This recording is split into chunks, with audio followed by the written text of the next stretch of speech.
This is Democracy Now!, democracynow.org, The War and Peace Report. I'm Amy Goodman. As we continue with part 2 of our conversation about what's happening in Washington state, where hundreds of undocumented immigrants are on hunger strike to protest the conditions and extremely low wages at the for-profit immigrant prison, the Northwest Detention Center in Tacoma, Washington. On Thursday morning, activists say women imprisoned within the jail joined the strike, which now includes more than 700 immigrants, or about half the population of the prison. Hunger strikers are demanding better food, hygiene, and medical care within the prison, which is owned by the major private prison corporation, GEO Group. Organizers also say prisoners have launched work stoppages to protest the fact they're paid only $1 a day to cook, to clean, to do the laundry necessary to keep the prison running. GEO Group is facing a class-action lawsuit arguing the company violates federal anti-slavery laws at its Aurora, Colorado prison, where it also pays only $1 a day. The hunger strike began on Monday at noon, with more than 100 prisoners refusing to eat lunch. Since then, activists say that they've been supporting the hunger strikers with an ongoing 24-hour encampment outside the jail. For more, we continue with our two guests, Mauro Mora Villalpando, an activist and undocumented immigrant with the group Northwest Detention Center Resistance and Mi Gente, and Alexis Erickson, the partner of hunger striker Christian Lopez. Christian was part of the hunger strike at the detention center in Tacoma before he was transferred to a jail in New Mexico, where he's continuing his hunger strike. He's facing deportation to Mexico. Alexis and Christian have 3 U.S.-born children, 7-year-old Nicholas, 2-year-old Lucas, and 8-month-old Christian. We welcome you both back to Democracy Now! Mauro, I wanted to continue with you.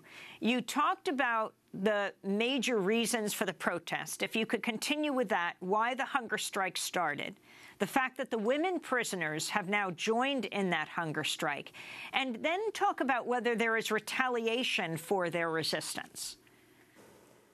Yes, people have complained for a really long time about detention conditions.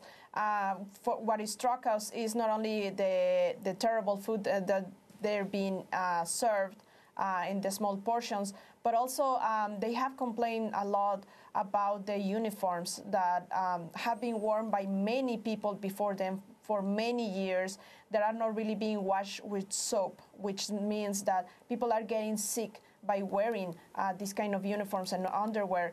Just a couple of months ago, we had a chickenpox outbreak that lasted about a month in the detention center. We also hear from them again and again and again the lack of access to medical care. And one of the main things that we believe really made people and push both men and women to begin enjoying the strike is the fact that courts have been postponed again and again. We have the case of a man that was scheduled a hearing on March 28, then to be postponed to June 6.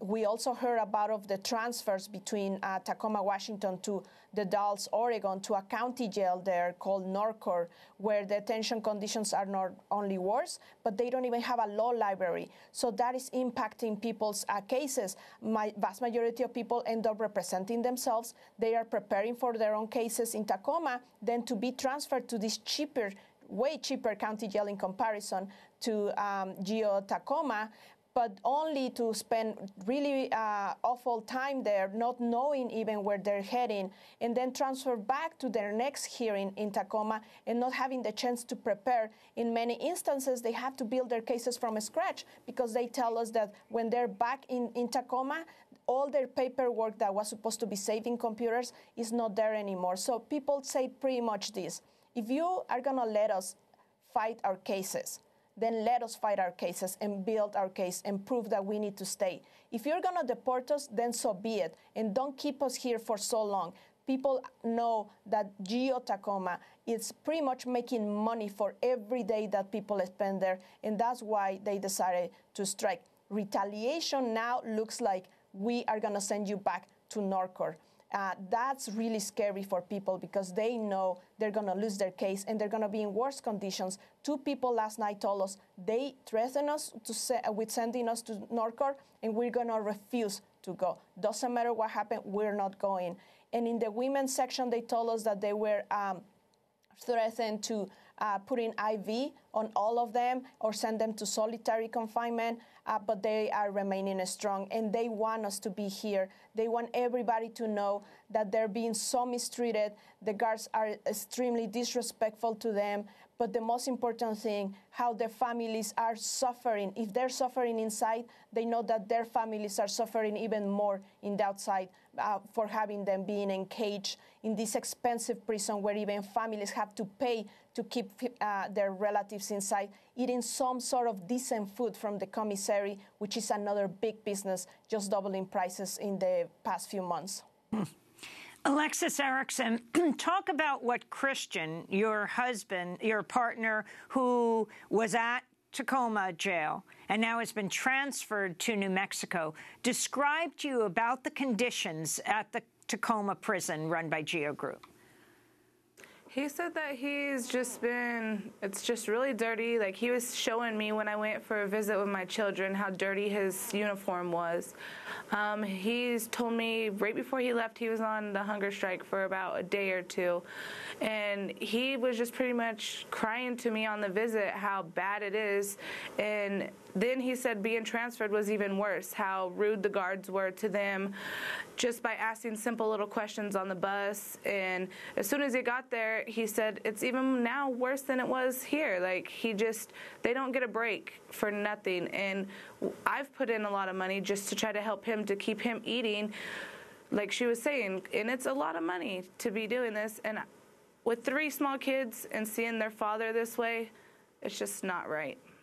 And can you talk about the effect on your children? Again, you and Alexis have 3 kids, Lucas, yes. 2, Nicholas, 7, and Christian, named after your partner, who is, 2 months old? 8 months. 8 months old. Yes. It's been a big effect. Every time I go down to support the hunger strike, and my son, all he knows is to take off his coat and go inside. That's all he knows, is his daddy's pretty much in a cage. And it's had a big effect on them. They are just constantly angry. And my oldest asks me every time we go down there, can we go see Daddy? Because that's what he knows now, is that his dad was in there. So it's had a big effect on everything. Their whole life has been turned upside down. Do you feel that his being moved to a New Mexico jail from Tacoma was retaliation for his being part of the hunger strike? Probably it was. Yeah, I've only heard from him twice since he's been there, but I think it was. Because he did start, he stood up for a lot of people in Tacoma, and he just would not put up with it. And he talked back. He let them know how he felt. How long has he lived in the United States? He's been here since he's 13. He is now 26. He's been here for 13 years. What will happen if he is deported to Mexico? I honestly don't know what's going to happen to me and my kids, because I've been with him since I was 14. I'm now 25, and he's supported me and my kids. I've never worked a day in my life. He has supported me fully. And it's hard for me to even find a job right now, because I'll just be paying for daycare for my 3 children. As we wrap up, Maramora Villalpando, can you talk about the community response to the strike, the hunger strike, how much attention it's getting, and what the demands are of people inside and outside at this point? Well, the response has been amazing. When we went down on Monday at noon to begin with a rally and waiting to hear from people in detention how long were they planning to be on a strike, and when they told us we're going to be at least for 3 days, we had to all of a sudden improvise an encampment. So we put out a word to the community saying we need tents, we need canopies, and all of a sudden, after 4 hours, we had a huge encampment set. People have been coming every day throughout the day, 24/7. We have had between 5 to 20 people staying the night. And people keep bringing items to us. They bring water, they bring something to eat for us that have stayed there since. People want to do something because they don't want to see this anymore. This is not the first strike that has happened in Tacoma. People feel that under this new fascist regime, they have to do something. If they're seeing the leadership of those men and women inside, they know they have to do something in the outside. And so what we're asking people to do right now are basic things. If you can come down to Tacoma, we're asking to take a selfie, put it on the social media with this chant that we always chant out there, "You're not alone, no están solos," and the hashtag hunger strike, hashtag Tacoma, hashtag solidarity. Also, we have in our Facebook page a call to action. We want people to call City of Tacoma Finance Management Department because they actually were on record that they would revoke the license for Geo Tacoma if they are found to violate public health or any other safety violations that they're happening. So what we want people to do is call City of Tacoma, tell them what other proof you want. There are really safety and public health violations in that place. And we have also the numbers listed for iSeattle and for the warden of Geo, and tell them to meet the hunger strikers' demands.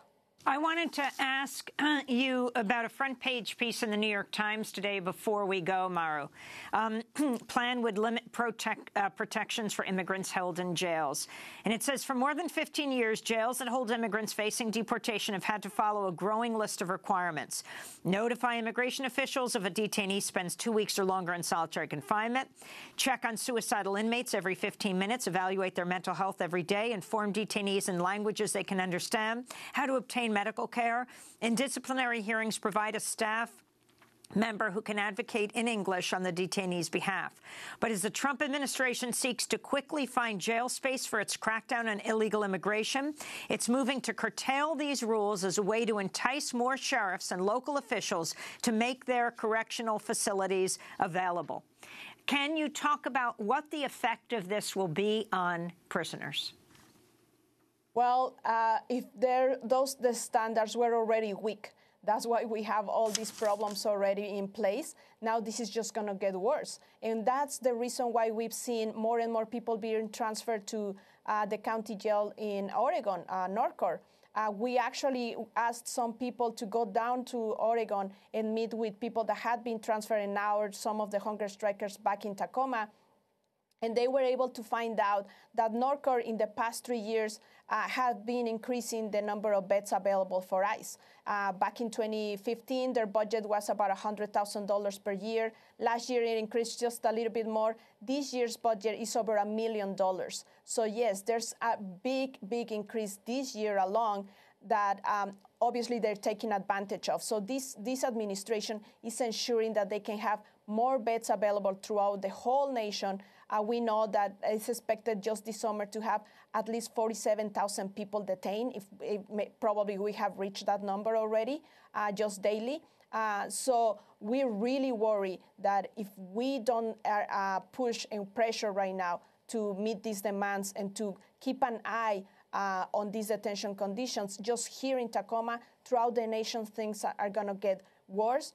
People are going to be probably going to hunger strike nationally, and people are going to die. We already have people dying in detention centers throughout the nation. We know that. We're really afraid. I mean, we are being attacked directly by this administration. This administration has declared war against immigrants. But we also wonder who's going to be next. We know we're not the only ones, just we are the easiest target right now, and we're worried what is going to come after this. Maru, you are undocumented yourself.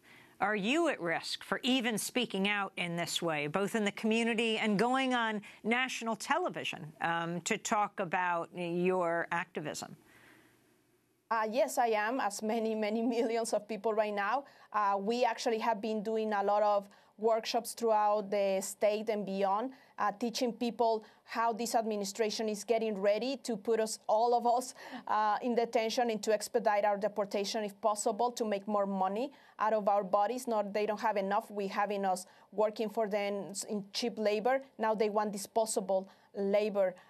Yes, we know we're in danger, but we're not going to be afraid. They want us to go back to the shadows. They want us to be quiet and just let it happen. And while we say, no, we're not going to go down that easily, we're at least going to make their job really, really difficult. We're not going to step down. We're going to continue speaking up, because if we don't, things are going to get worse. And like Christian said, he's doing this not only for himself, but for everybody else that are going to continue in this system, and for all those families that have been already shattered.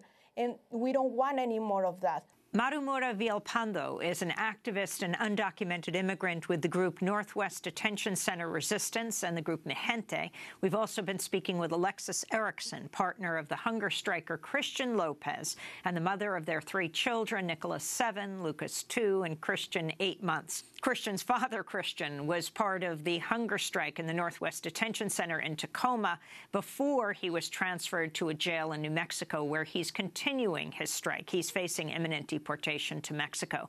To see part 1 of our conversation with Alexis and Maru, you can go to democracynow.org. I'm Amy Goodman. Thanks for joining us.